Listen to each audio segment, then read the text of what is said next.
ఈ సిఐ గాడేంటి సూర్య మేడంకి కాల్ చేస్తున్నాడు?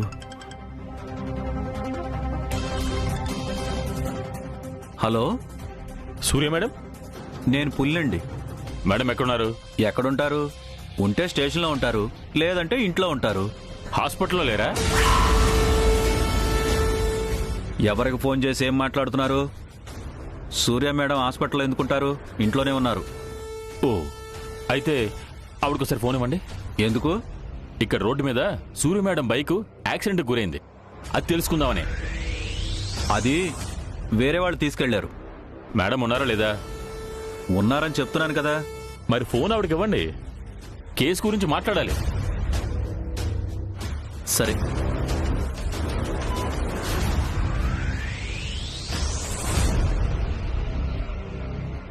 సావిత్రి గారు. ఏమిటి పులిగారు? ఫోన్లో సిఐ ప్రసాద్. అమ్మో, వాడా?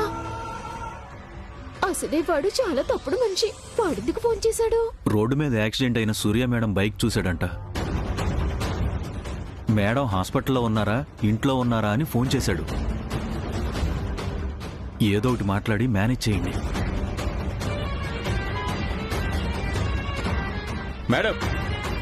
హలో, చెప్పండి ప్రసాద్ గారు. రోడ్డు మీద నా బైకే. మన వాళ్ళు తీసుకెళ్తే చిన్న యాక్సిడెంట్ అయిందంట. మీరే వెళ్తుంటే యాక్సిడెంట్ అయిందేమో అనుకున్నాను. లేదు, నేను కాదు. Okay madam. యాక్సిడెంట్ అయిన వాళ్ళకి ఎలా ఉంది? ఎక్కడున్నారు? పెద్దగా ఏం కాలేదు. మరి రోడ్డు మీద బ్లడ్ ఉంది కదా మేడం? చిన్న దెబ్బ, మోకాలు కొట్టుకుపోయి బ్లడ్ వచ్చిందంతే. మరి కేసు? ఏం అవసరం లేదు, అంతా నేను మాట్లాడతాను. మేడం. అమ్మయ్యా.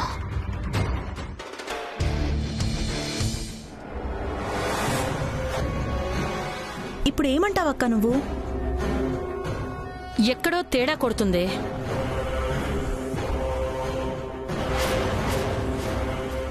దాని చూపు, మాట తీరు ప్రతీదీ తేడాగానే ఉంది. సూర్య కాదేమో అన్నట్టుగా ఉంది. మీ అనుమానాలు తగలయ్యా.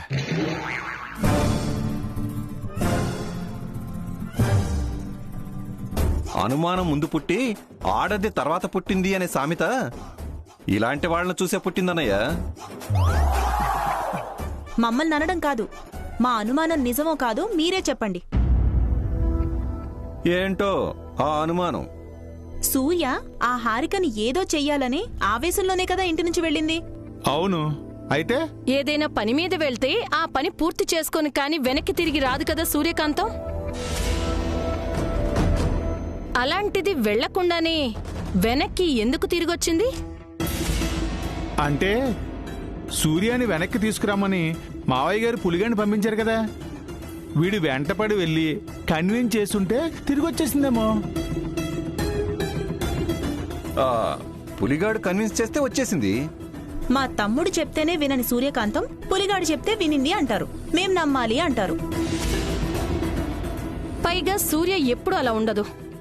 ఇంట్లోకి వచ్చినప్పటి నుండి ఏదో భయంతో బెరుగ్గా ఉన్నట్టుగా కనిపించింది. అంతేనా? ఎందుకో హాస్పిటల్కి వెళ్ళి అక్కడి నుంచి తిరిగొచ్చిందంట. హాస్పిటల్కి వెళ్ళిందా? అవును, ఆ హాస్పిటల్ డాక్టరు తను వచ్చి వెళ్లిన విషయం నాకు ఫోన్ చేసి చెప్పింది. ఆ విషయం అడిగితే ముందు హాస్పిటల్కి వెళ్లిన విషయం చెప్పకుండా దాచింది. మేము నిలదీస్తే అప్పుడు చెప్పింది. కానీ ఎందుకు హాస్పిటల్కి వెళ్ళిందో క్లారిటీగా చెప్పలేదు. ఆ పులిగాడు మధ్యలో దూరి ఏమీ చెప్పనివ్వలేదు. సో ఏదో గూడు పుటాని జరుగుతుందనేది మాత్రం కన్ఫర్మ్. ఆ గూడు పుటాని ఏంటో నాకు బాగా తెలుసు.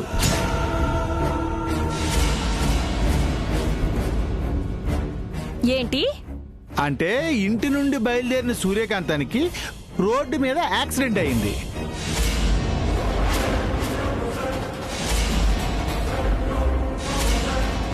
హాస్పిటల్లో క్రిటికల్ పొజిషన్లో ఉంది. ఈ పరిస్థితుల్లో ఏం చేయాలో తెలియక తన ప్లేస్లోకి సావిత్రి మన ఇంటికి వచ్చింది.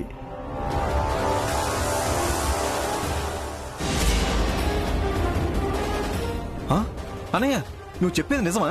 అవునరా, దాచిన దాగిన నిజం.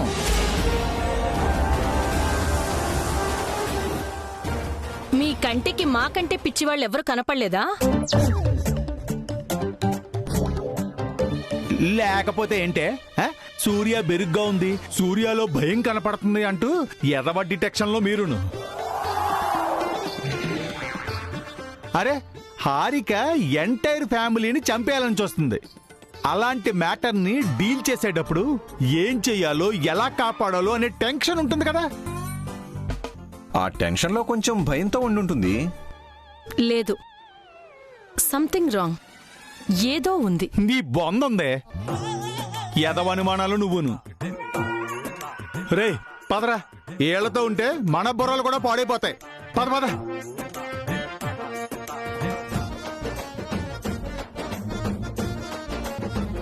ఏంటక్క వీళ్ళు? మనం ఇంత చెప్తున్నా కనీసం ఆలోచించను కూడా ఆలోచించట్లేదు. వాళ్ళు ఎప్పుడు మనల్ని అర్థం చేసుకున్నారు గనక ఇప్పుడు ఏం చేద్దాం అక్క మరి? ఈ మ్యాటర్ ఏంటనేది క్లారిటీ రావాలంటే మనం హాస్పిటల్కి వెళ్ళాలి.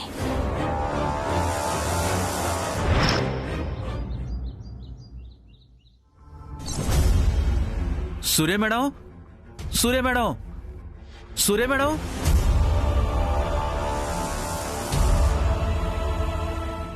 వీడేంటి ఇంత టెన్షన్ గా పరిగెట్టుకుంటూ వెళ్తున్నాడు?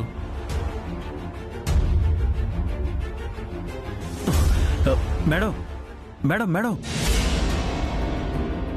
ఇక్కడున్నారా? మీకోసం ఇల్లంతా వెతికేసి వస్తున్నాను. ఏమైంది పులిగారు? ఎందుకంతా ఆయాసపడుతున్నారు? ఏం జరిగింది? మీ ఆడపడుచు వాళ్ళకి డౌట్ వచ్చేసిందండి. ఇప్పుడు అక్కడ మీ గురించే డిస్కస్ చేస్తున్నారు. నిజం ఎక్కడ బయటపడిపోతుందోనని భయంగా ఉందండి.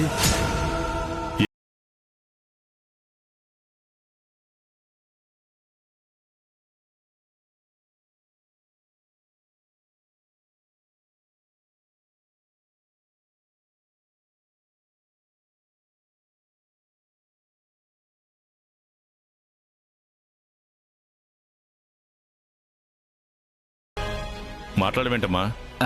అంటే బాబు గారు, అది మరి. ఏంటి పులి, నా దగ్గర అబద్ధాలు చెప్పాలని చూడకు. అది నీకు చేత కాదు. అబద్ధం ఏమీ లేదండి. పులిగారు, ఇంతవరకు వచ్చిన తర్వాత ఇంకా నిజం చెప్పకుండా దాచిపెట్టడా నా వల్ల కాదు. మేడం. అవును పులి, అనుమానం అపార్థానికి తావు తీస్తుంది. మావయ్య గారు మనల్ని అపార్థం చేసుకోకముందే నిజం నేను చెప్పేస్తాను. నన్ను మన్నించండి మావయ్య గారు, మీ దగ్గర ఒక నిజం దాచాను. నిజం దాచావా? ఏంటమ్మా అది? రోడ్డు మధ్యలోనే పులి నన్ను ఆపి ఇంటికి తీసుకురాలేదు. నేను ఆ హారిక ఇంటికి వెళ్ళాను. ఫ్యామిలీ జోలికొచ్చినందుకు తనని చంపేద్దామని అనుకున్నాను. అప్పుడే పులి వచ్చి అడ్డుపడ్డాడు. పోలీస్ ఆఫీసర్గా ఆవిడ్ని ఎదిరించి ఆవిడ దుర్మార్గాన్ని బయటపెట్టి, ఆ తర్వాత మీరు షూట్ చేసిన చెడుని అరికట్టిన సూర్యకాంతమని పేపర్లో హెడ్డింగులు పెడతారు. అదే మీరు ఆవేశంలో ఆవిడ్ని చంపితే పర్సనల్ గర్జుతో హత్య చేసిన సూర్యకాంతమని. ప్రముఖ పారిశ్రామికవేత్త ధనంజయరావు గారి కోడలు హంతకురాలు అని హెడ్డింగులు పెడతారని చెప్పి నన్ను తీసుకునొచ్చాడు. అంతే బాబు గారు. అంటే తనకు బుద్ధి చెప్పొచ్చావన్నమాట. అవునండి, సూర్యకాంతం గారు అనుకున్నది చేయకుండా వెనక్కి తిరిగి వచ్చే అలవాటు లేదు కదండి. అలా అయితే దీని గురించి నా కూతురు అడ్డు రావడం ఏంటి? మీరిద్దరూ నిజం తెలిసిపోయింది అని సీక్రెట్ గా మాట్లాడుకోవడం ఏంటి? అంటే నేను హారిక దగ్గరికి వెళ్లకుండా దారిలోనే వెనక్కొచ్చేశానని వాళ్ళకి అబద్ధం చెప్పాను కదా, అది వాళ్ళ డౌట్. ఆ విషయమే పులి వచ్చి చెప్తున్నాడు. నీ ఆవేశం చూసి ఏం జరిగిందో అని కంగారు పడి వచ్చాను కదరా.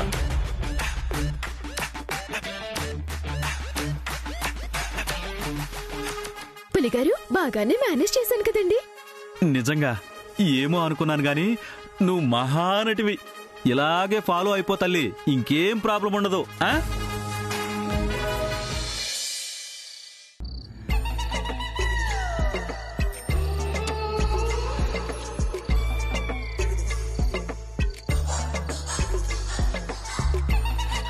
ఏంటినా టెన్షన్గా అటు ఇటు తిరుగుతున్నాడు?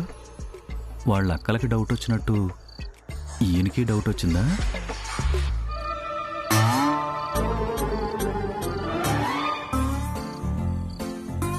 చైతు బాబు, హే పులి, రా రా రా. ఏంటి బాబు ఈ టైంలో ఇక్కడ తిరుగుతున్నారేంటి? మేడమే తిరుగుదాం అనుకున్నాను పులి. నైట్ ఎఫెక్ట్లో చీకట్లో చూసుకోకుండా కాలేస్తే జారి కింద పడతానేమోనని ఇక్కడ తిరుగుతున్నాను. నీకేం ప్రాబ్లం లేదు కదా? ఏంటి వెర్షన్ తేడాగా ఉంది? అంటే నిద్ర పట్టలేదా బాబు? రావట్లేదు పులి. సరే సరే. పులి, నాకెందుకు సూర్యని చూస్తుంటే కొంచెం వేరేలా అనిపిస్తుంది. వేరేలా అంటే? తను సూర్య కాదేమో అని. బాబు ఏంటి ఏంటి పులి అంత గట్టిగా అరిచావు? లేకపోతే ఏంటి బాబు, రాముడు సీతను పట్టుకుని నువ్వు సీతవి కాదు అంటే ఎంత పాపమో, మీరు సూర్య మేడం పట్టుకుని సూర్య కాదేమో అనిపిస్తుందంటే అంతే పాపం. నమస్కారం. ఓరి నాయనో, ఒక్కరోజు మేనేజ్ చేయడానికి ఇంత నరకం కనబడుతుంటే ఇక మీదట రోజు ఎలా మేనేజ్ చేయాలి? సూర్యని చూస్తుంటే ఏదో కొత్తగా అనిపిస్తుంది. అంటే ఎలా? తనతో మాట్లాడాలని, తన కళ్ళల్లోకి కళ్ళు పెట్టి చూడాలని, తన ఒడిలో తల పెట్టుకుని పడుకోవాలని. కళ్ళు పోతాయి బాబు. నేనేమైనా పక్కింటోడి పెళ్ళంతా ఇవన్నీ చేస్తాననుకుంటున్నావా? కట్టుకున్న పెళ్ళంతోనే కదా. అంటే సూర్య మేడంతో ఇప్పటి వరకు మీరు అలా లేరు కదా బాబు. కాబట్టి ఇక నుండి ఇలా టర్న్ అవుదాం అనుకుంటున్నాను. ఇది మా దరిద్రం అన్నమాట. ఏంటి ఏమన్నా? ఏం లేదు, నిన్నటి వరకు బాగానే ఉన్నారు కదా బాబు. ఇంత సడన్ గా మీలో ఈ రొమాంటిక్ యాంగిల్ ఎందుకు పుట్టిందా అని. అదే తెలియడం లేదు పులి. అయినా వద్దు బాబు, మీరు ఎప్పట్లాగా ఉంటేనే మీ క్యారెక్టర్కి అందం. మాకు సేఫ్. నా పెళ్ళంతో రొమాన్స్ చేయొద్దు అని చెప్పడానికి నువ్వెవరు పులి? ఎలా చెప్పనండి నా ఇబ్బంది. నీకేంటి ఇబ్బంది? అది చెప్పుకోలేనండి. నాకు అర్థమైంది పులి. నీకెలాగో పెళ్లి పెటాకులేవు, నీ జీవితంలో హ్యాపీనెస్ లేదు కాబట్టి నీకు కుళ్ళు. అయినా ఎటు మా నాన్న ఇంటెన్షను, నీ ఇంటెన్షను మేమిద్దరం ఒకటై సుఖంగా ఉండాలనేదే కదా. అది సూర్యకాంతంతో అయితే ఓకే బాబు. ఇప్పుడు ఇంట్లో ఉంది ఎవరు మరి? అది సరే కాని పులి, నా కోసం కొంచెం ఓపిక చేసుకొని బయటికి వెళ్ళొస్తావా? దేనికండి? మల్లెపూలు తీసుకొస్తావని. నా వల్ల కాదు బాబు. సరే, అయినా నువ్వు బయటికి వెళ్ళి రావడం అంటే లేట్ అయిపోతుంది, కానీ ఒక చిన్న హెల్ప్ చేయి. ఏంటది? నాకు గదిలోకి వెళ్ళాలంటే చాలా సిగ్గుగా ఉంది. నువ్వు గది వరకు వచ్చి నన్ను జస్ట్ అలా నెట్టేసి రావా ప్లీజ్? నేను అలాంటి పాపాలు చేయలేను బాబు. నువ్వు దేనికి ఉపయోగపడవు, వేస్ట్ ఫెలో. నేనే వెళ్తాను. బాబు బాబు,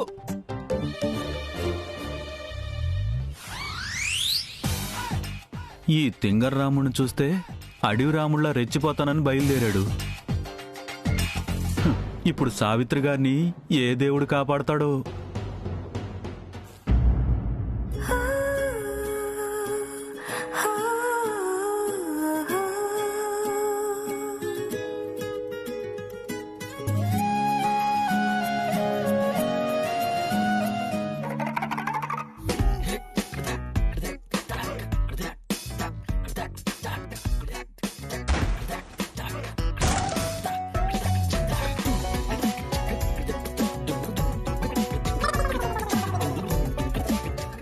ఈయనేమిటి తలుపంత గట్టిగా తన్నారు?